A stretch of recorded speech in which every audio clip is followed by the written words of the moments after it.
Para sa mga ka-tech vloggers, mga subscribers, bago sa kaluma, mga supporters, mga dumaan, dumalaw at bumisita sa channel, lahat ng mga viewers, secret viewers at silent viewers, magandang araw. So meron lang akong kunting ibabahagi sa inyo tungkol sa microphone, kung ano ba yung pwedeng microphone na mabili natin na kapareho ng tunog tapos hindi naman siya ganun kamahal at halos ganun din siya katibay. So alam naman natin na yung mga Pilipino sa lahat ng okasyon ay laging merong microphone. Laging merong vocal microphone. Kaya ito ngayon yung gusto kong i-share sa inyo para may idea kayo kung mahilig kayo gumamit ng microphone. Vocal microphone. Pero bago tayo mag-umpisa, shoutout muna natin. Shoutout natin yung ating mga kaibigan. Shoutout kay Mandirigma Vibes. So shoutout sa iyo, sir. At shoutout na rin kay Sir Felipe Melodima, yung kanyang channel na On Creators Side. So shoutout sa iyo.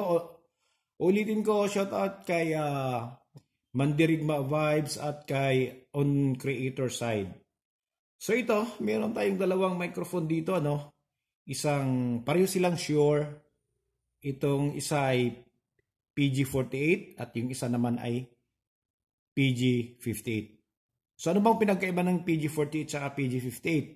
So yung pinagkaiba nila ay yung moving coil na ginagamit o yung coil assembly. Yun lang pinagkakaiba. So mas mahal yung PG58 kung ikukumpara mo siya sa PG48. Okay, so ano ba yung brand na sinasabi ko na kapareho tumunog ng PG48? So ito yon. So itabi natin to, Tabi natin yung 58. So ito ngayon yung sinasabi natin, Itong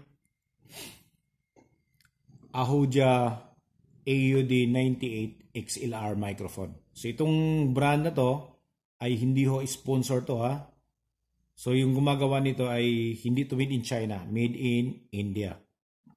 Ayan. Okay?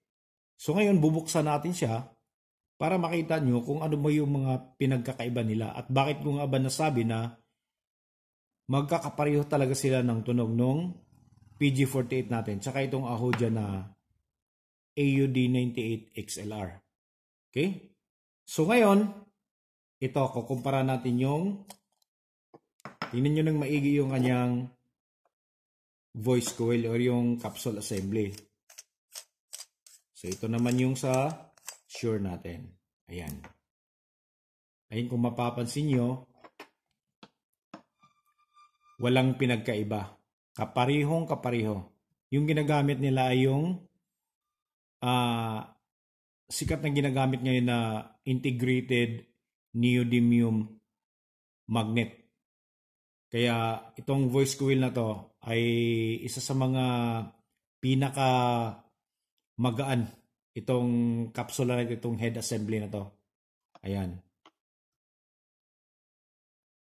Okay? So kaparehong-pareho talaga, Ayan. Pati yung kulay ng wire halos magkapareho sa Shure lang, ano siya? Yellow and blue.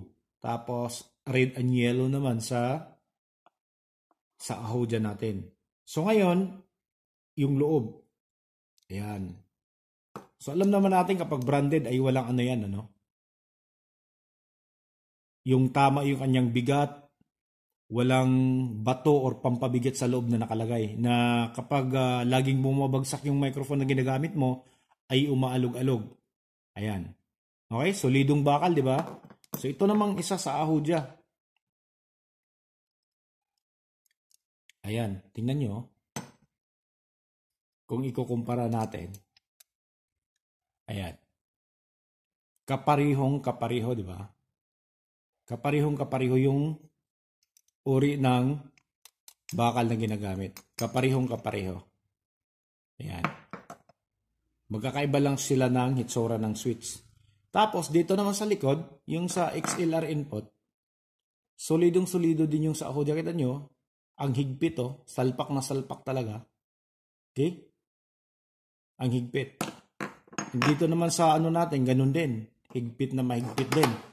Ayun siya, oh. Okay?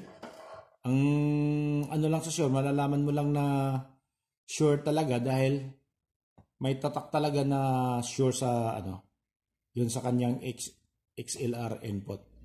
Okay? So yan, dito mapapansin natin talaga, no? Yan siya. Na parehong-pareho talaga. Kaya ako nasabi na kaparehong-kapareho siya tumunog, tapos halos kasing tibay din. Pero, yung kanyang presyo kapag bumili ka, ay napakababa.